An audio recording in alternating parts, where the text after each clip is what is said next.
people of India for granted.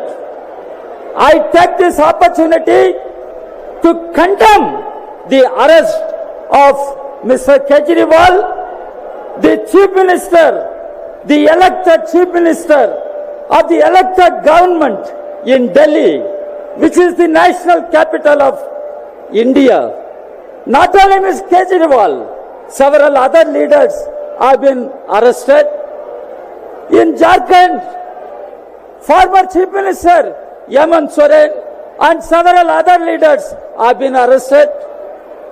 The government, union government, is using ED, income tax authorities and all central agencies to target the opposition parties, to strangulate the opposition parties, intimidate the opposition parties. Mr. Modi, this cannot succeed. Today, I recollect what Dr. Ambedkar said. Dr. Ambedkar, the prime architect of Indian Constitution, he said everyone should follow the constitutional method. Everyone should uphold the constitutional morality. Mr. Modi, are you following the constitutional method? Mr. Modi, are you upholding the constitutional morality? This is what people are asking. Friends, comrades, you should understand the country is facing a calamity, a big calamity, and we have to save our country. Constitution is sought to be replaced. Our constitution defines India as a secular democratic republic. Our constitution talks about equality. Constitution can be replaced by obscurantist, medieval, illiberal, divisive, communal, fascist agenda by BJP, RSS combined. So, friends and comrades, we will have to save our constitution. Otherwise, Modi will replace democratic republic as a theocratic country. India will become a theocratic nation. Indian state will become a theocratic state. What remains? Where is democracy? Democracy is already in peril.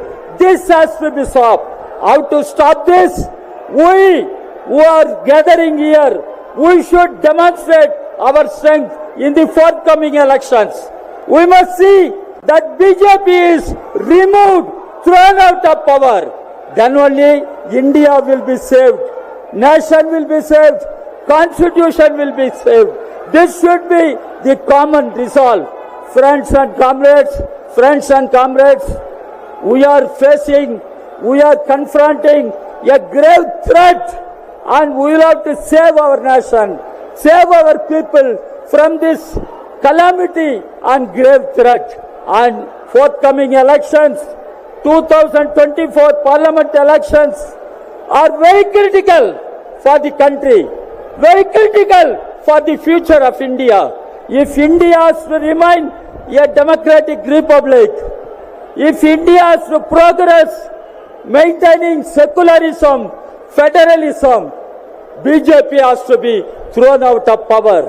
Now, what is happening? Mr. Modi and his regime are grabbing all rights and powers of state governments. Delhi doesn't have statehood. Puducherry doesn't have statehood.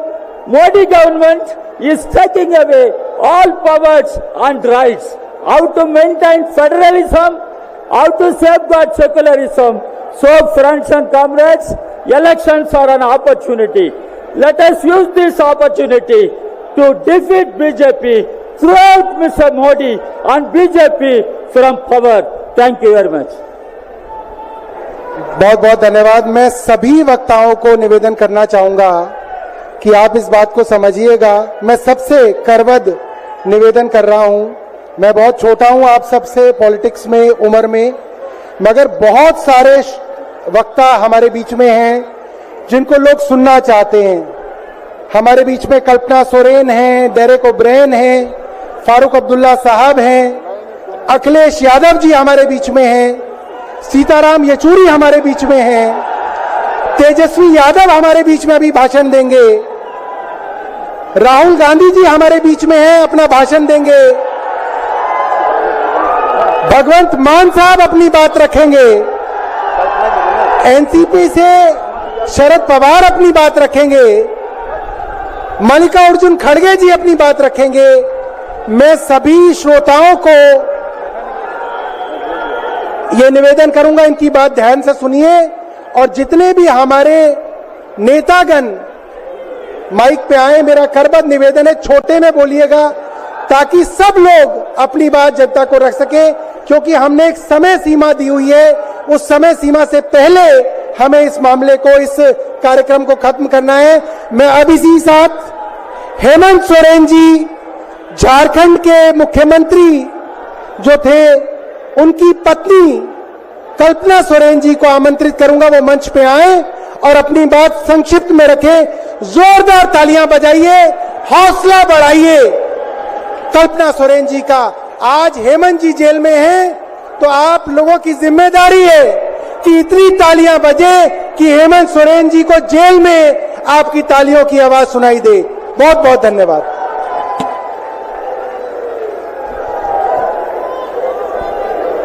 जोहार। आज इस मंच से मैं भारत की 50% महिला आबादी एवं 9% आदिवासी समाज के आवाज के रूप में आप सभी के समक्ष खड़ी हूं। आज अपनी बात कहने के पूर्व मैं बाबा तिलका मांझी, बिरसा मुंडा, सिद्धू कान्हू फूलो जानो, खंडा भील जैसे वीर वीरांगनाओं को नमन करती हूं।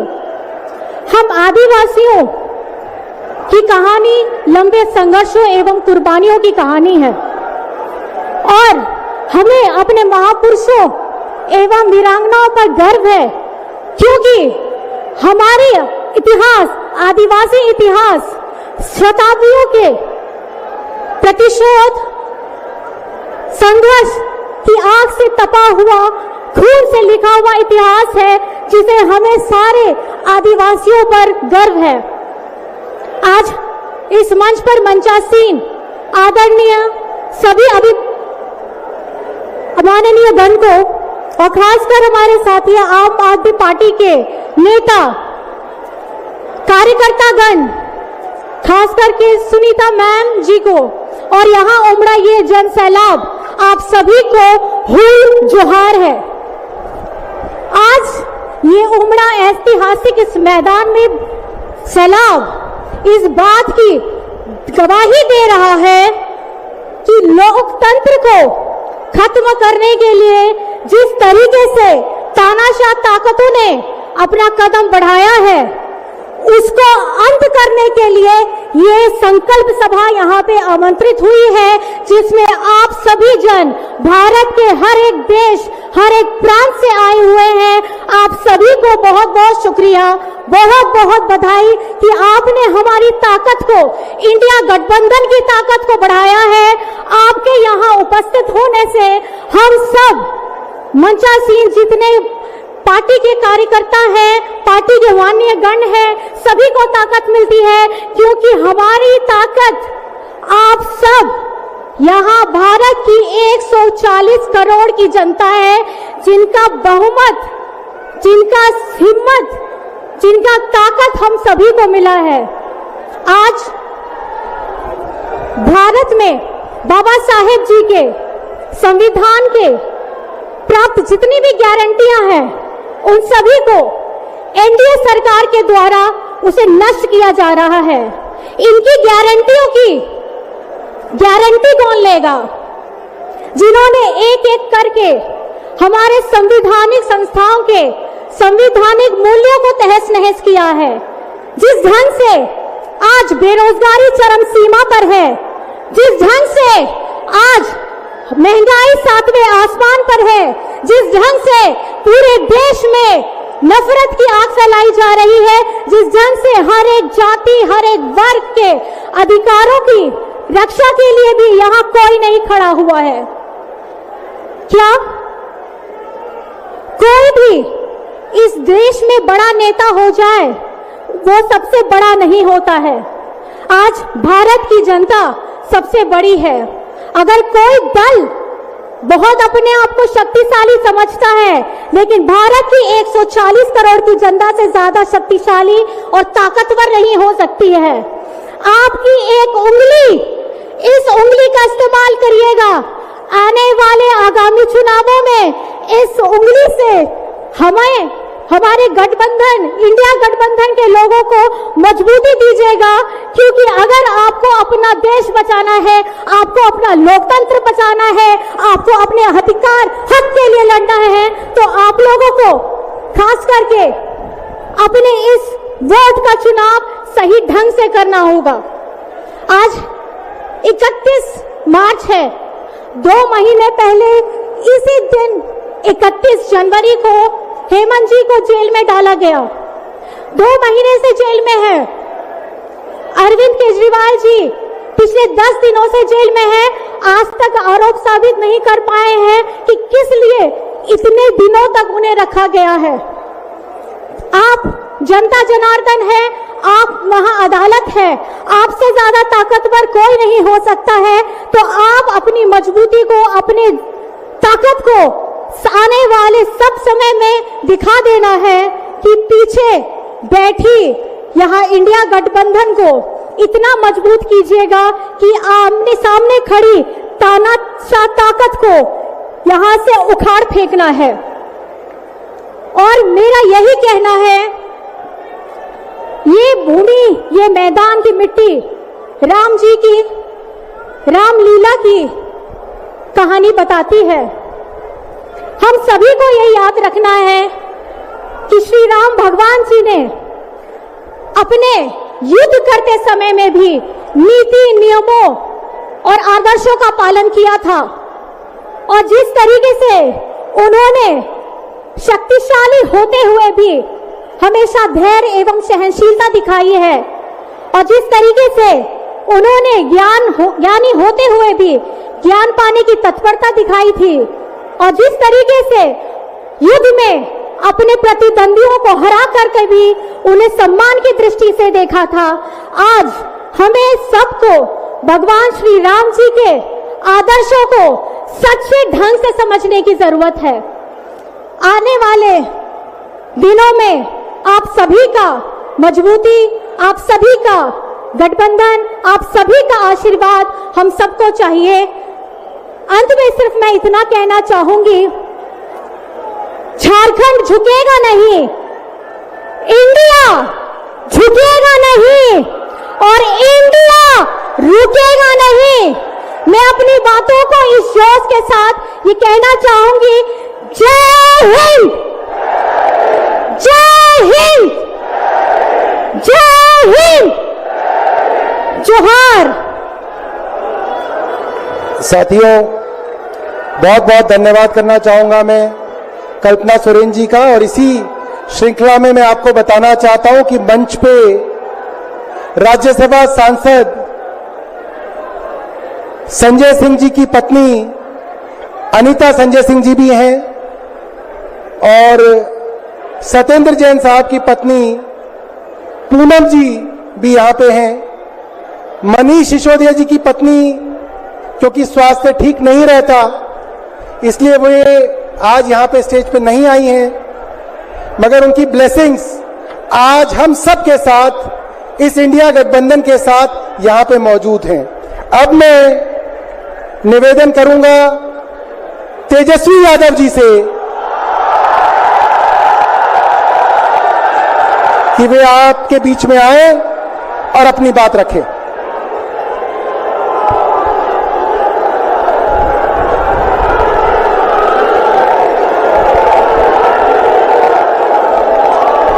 दिल्ली के ऐतिहासिक मैदान रामलीला मैदान में आयोजित लोकतंत्र बचाओ रैली में उपस्थित हमारे इंडिया अलायंस के सभी हमारे नेतागण, कार्यकर्तागण, पदाधिकारीगण, दिल्ली, पंजाब, बिहार से आए हुए सभी हमारे अभिभावक, बुजुर्ग, माताएं, बहनें और नौजवान युवा साथी, आप सबका इस रैली में हम स्वागत करते हैं। आप सब लोगों का अभिनंदन करते हैं। ये दिल्ली की भीड़ बता रही है कि मोदी जी जिस तरह से आंधी की तरह आए थे उसी तरह तूफान की तरह चले जाएंगे। पहला रैली हम लोगों ने पटना में किया, दूसरा बॉम्बे में किया और तीसरा आज जो है दिल्ली में हो रहा है। और मैं बता दूं, देश के कोने कोने में जहां भी हम लोग जा रहे हैं वहां जनता का साथ, आशीर्वाद मिल रहा है। आज हम सब लोग एकजुट हुए हैं देश के लोकतंत्र, देश के संविधान, देश के भाईचारा को बचाने के लिए। जिस हिसाब से देश में बांटने का काम किया जा रहा है, भाई को भाई से लड़ाया जा रहा है, नफरत की राजनीति की जा रही है, इसलिए हम सब नेता आपकी लड़ाई के लिए हम सब लोग आए हैं और आपकी लड़ाई लड़ रहे हैं। और हम लोग सब लोग चाहते हैं कि इस लड़ाई में आपका साथ मिले, आपका आशीर्वाद मिले और आपका प्यार मिले। जो लोग नारा लगाते हैं अब की बार 400 पार, उनका मुंह है, कुछ भी बोलेंगे, लेकिन एक बात तय है, जनता ही मालिक है, आप मालिक हैं और आपको तय करना है कि देश के शासन में कौन बैठेगा, काम करेगा। आज यहां दिल्ली की जनता से पूछना चाहते हैं, वो लोग नारा लगा रहे हैं, टारगेट फिक्स कर रहे हैं, अब की बार 400 पार, ऐसा लग रहा है कि पहले से ही ईवीएम सेटिंग हो चुका है। ये लोग फिर भी आप लोगों से पूछना चाहते हैं कि आप लोग, ये लोग जो नारा लगा रहे हैं, क्या वो सच होगा या वो सत्ता से बेदखल करिएगा? हाथ उठा के बताइए, इनको सत्ता से बाहर करना है कि नहीं करना? आज हम सब लोग देख रहे हैं कि देश में अघोषित इमरजेंसी लागू हो चुकी है। देश में सत्ता में जो लोग बैठे हैं तानाशाह रवैया अपनाने का काम कर रहे हैं, घमंडी हो गए हैं लोग। और आज हम लोग किसी को गाली देने नहीं आ रहे, लेकिन जो आंख से देख रहे हैं वो बताने आ रहे हैं, जो महसूस कर रहे हैं वो बताने आए हैं। सत्ता में लोग जो बैठे हैं, विपक्ष का धर्म बनता है, कर्तव्य बनता है कि उनसे हम लोग सवाल करें। आज मेरा मानना है कि देश में सबसे बड़ा अगर दुश्मन है तो बेरोजगारी है, महंगाई है, गरीबी है। आज यहाँ लोग हैं, नौजवान हैं, नौजवानों से पूछना चाहते, बताओ कितने नौजवान यहाँ जो हैं मोदी जी ने नौकरी दिया? हाथ उठा के बताइए। कोई नहीं मिलेगा। मोदी जी ने कोई नौकरी नहीं दी, सब कुछ जो है प्राइवेटाइज कर दिया। और हम लोगों ने बिहार में जब कांग्रेस लेफ्ट, इंडिया अलायंस की सरकार थी, 17 महीने में 5 लाख नौकरी हम लोगों ने देने का काम किया। आज किसान तबाह है, युवा परेशान है, लेकिन किसानों से मोदी जी को मिलने का समय नहीं है। मोदी जी मिलते तो प्रियंका चोपड़ा से मिलेंगे, किसानों से नहीं मिलेंगे। अक्षय कुमार को इंटरव्यू देते थे पिछले चुनाव में, इस बार बिल गेट्स को बुला करके इंटरव्यू देने का काम कर रहे हैं। लेकिन किसानों की समस्या कैसे हल होगी ये नहीं बता रहे। किसानों से उन्होंने पिछले चुनाव में वादा किया था कि उनका आय दुगुना करेंगे। आज किसानों पर मोदी जी ने तलवार चलाने का काम किया है, जो हमारे अन्नदाता हैं। इसलिए आप सब लोग, जब आवाज उठाते हैं तब मोदी जी और उनकी जो सेल है पार्टी की, उस पार्टी का सेल में कौन है? ईडी है, सीबीआई है, इनकम टैक्स है। लालू जी को तो कई बार सताया गया, मेरे ऊपर मुकदमा किया गया, मेरी मां पर, मेरी बहनों पर, मेरे जीजाओं पर, मेरे पिता के जितने संबंधी थे सब पर केस मुकदमा किया। अभी बिहार चले जाइए, कई हमारे नेताओं पे छापेमारी चल रही है, कई जगह ईटी का रेड चल रहा है, आईटी का रेड चल रहा है, लेकिन हम लोग घबराने वाले लोग नहीं।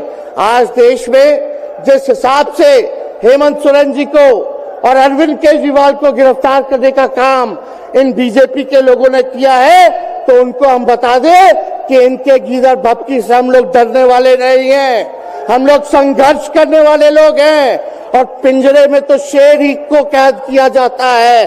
सब लोग शेर हैं, आप लोगों ने ताकत दिया है, आपकी लड़ाई हम लोग लड़ रहे हैं। कंस राज आप लोगों ने देखा होगा, जब जब कंस को किसी से तकलीफ होती थी, डर लगता था, तब तब जेल में लोगों को बंद कर दिया जाता था। लेकिन जेल जाने से यहां कोई डरने वाला नहीं है। कितने लोगों को जेल भेजोगे? लेकिन जब जनता जब जवाब देगी, जब वोट का चोट दीजिएगा, तो मोदी जी हाथ मलने का काम करेंगे, सत्ता से बेदखल हो जाएंगे। इसलिए ये अपनी ताकत को पहचानिएगा। सब लोग चुनाव के समय आप सब लोग पोल कीजिएगा, वोट दीजिएगा, लोगों को भी वोट दिलाने का काम कीजिएगा। बीजेपी के लोग झूठ बोलने वाले लोग हैं, ये लोग यूरिया को भी चीनी बना देते हैं, ये लोग गोबर को भी हलवा दे करके परोस देते हैं, ये लोग आंख फोड़ करके चश्मा दे देंगे और फिर बोलेंगे देखो हमने चश्मा दिया। ये झूठी पार्टी है, इसलिए इन पे विश्वास मत कीजिएगा। मोदी जी कहते हैं कि उनका गारंटी मजबूत गारंटी है, गारंटी की बात करते हैं। हम बोलते हैं मोदी जी की गारंटी वैसे ही गारंटी है जैसे चाइनीज माल होता है, 2-4 बार इस्तेमाल करोगे और वो गारंटी जो है खत्म हो जाता है, टूट जाता है, खराब हो जाता है। तो जब तक चुनाव है तब तक ही मोदी जी की गारंटी है, बाकी कुछ नहीं। 2 करोड़ रोजगार का क्या हुआ, 15-15 लाख रुपए का क्या हुआ, ये जवाब नहीं देने वाले, लेकिन हमेशा जो है प्रोपेगेंडा चलाने का काम करते हैं और लोगों को भटकाने का काम करते हैं। इसलिए आप सब लोगों को सावधान रहना पड़ेगा। इनके झूठ पे आप लोग विश्वास मत कीजिएगा। और हम सब लोगों ने आज तस्वीर देखा, आज तस्वीर क्या देखा कि आज महामहिम राष्ट्रपति जी आडवाणी जी को भारत रत्न देकर के सम्मानित कर रही थी। मोदी जी आडवाणी जी के बगल में बैठे हुए हैं, राष्ट्रपति खड़ा होकर के सम्मानित कर रहे हैं, लेकिन मोदी जी खड़ा भी नहीं हुए राष्ट्रपति के सम्मान में, खड़ा भी नहीं हुए। इससे पहले भी हम लोगों ने तस्वीर देखी कि राष्ट्रपति पीछे पीछे चल रही है, मोदी जी आगे आगे चल रहे हैं। ये हम आप सब लोगों को बताना चाहते हैं कि इनका संविधान पे कोई विश्वास नहीं है। ये लोग नागपुरिया कानून को लागू करना चाहते हैं, आरएसएस के एजेंडे को लागू करना चाहते हैं।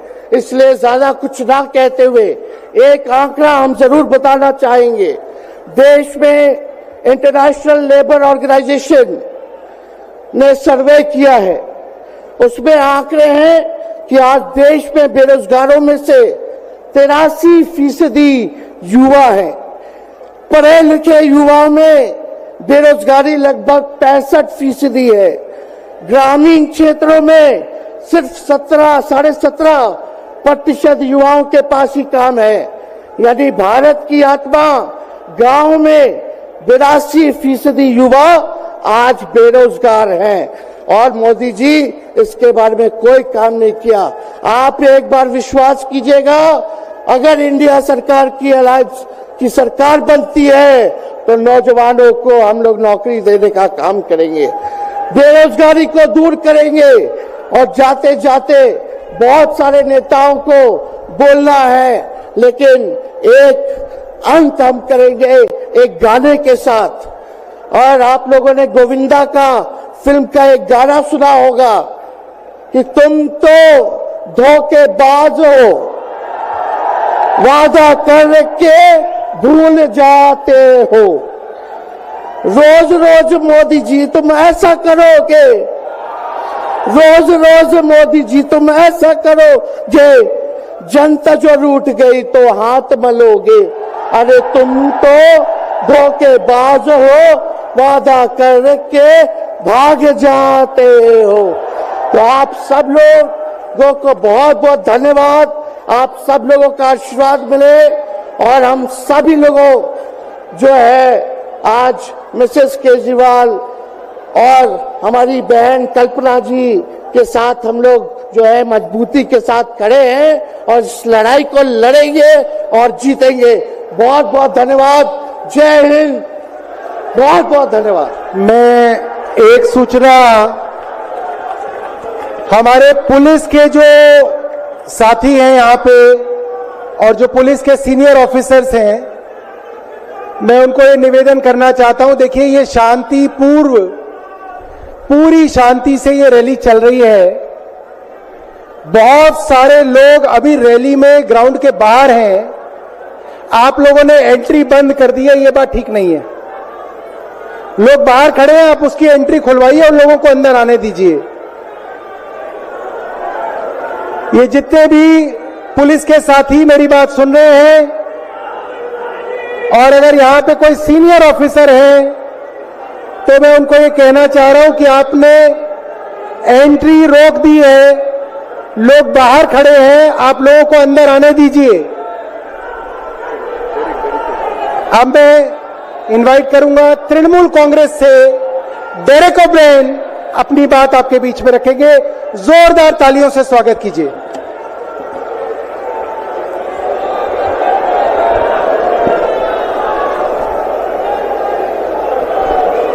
Namaskar.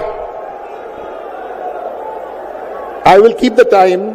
You have given me 6 minutes. I'll only speak for half the time. I'm not mentioning the names of any of the dignitaries on stage, except for two. We have 2 empty chairs for them. Mr. Arvind Kejriwal and Mr. Hemant Soren, you are with us in spirit. Let me first state the All India Trinamool Congress is very much was, is and will be part of the India Alliance. This is a fight. BJP versus democracy.